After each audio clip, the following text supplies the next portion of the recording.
परमेश्वर के साथ संबंध। जैसा कि पहला इतिहास की पुस्तक उसकी 18वें अध्याय की 13वीं आयत में लिखा, दाऊद जहां जहां जाता था वहां वहां यहोवा उसको जय दिलाता था।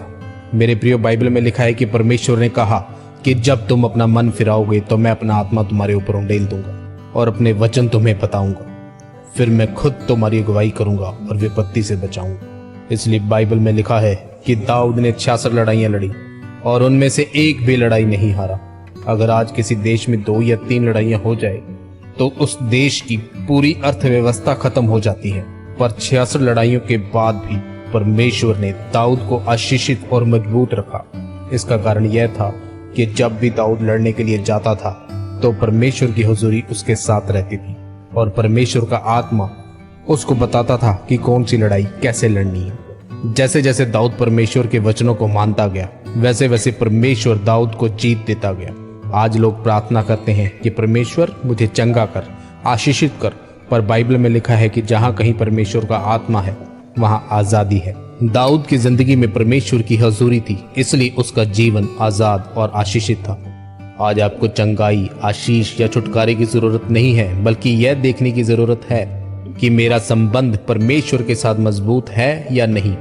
अगर आपके संबंध परमेश्वर के साथ मजबूत हैं और परमेश्वर की हुजूरी आपके जीवन में है तो बरकत, चंगाई और छुटकारे के लिए आपको ताकत लगाने की जरूरत नहीं पड़ेगी। दानियल दिन में 3 बार परमेश्वर के सामने घुटनों पर दंडवत करके प्रार्थना करता था और रोज परमेश्वर का धन्यवाद करता था। उसके संबंध परमेश्वर के साथ मजबूत थे, इसलिए एक समय आया जब परमेश्वर ने अपने भेदों को उस पर प्रकट किया और आगे बढ़ाकर आशीषित किया। लोग कहते हैं कि मैंने बपतिस्मा लेकर नया जन्म ले लिया है। मैं हर रविवार को चर्च जाता हूँ, बाइबल पढ़ता हूँ, इसलिए मैं विश्वासी हूँ। पर बाइबल कहती है कि असली विश्वासी वह है जो परखा गया है। एस्तर बोल सकती थी कि परमेश्वर तूने मुझे माता पिता नहीं दिए, मेरे जीवन में दुख ही दुख है, तो मैं तेरी आराधना क्यों करूं, मैं तेरी आत्मा के साथ संबंध मजबूत क्यों करूं। पर एस्तर ने परमेश्वर को नहीं छोड़ा और मजबूत बनी रही। एक समय आया जब परमेश्वर ने अपने कामों को उसके ऊपर प्रकट किया। परमेश्वर ने एस्तर को रानी बनाया और वह स्थान दिया जिसके वह काबिल भी नहीं थी।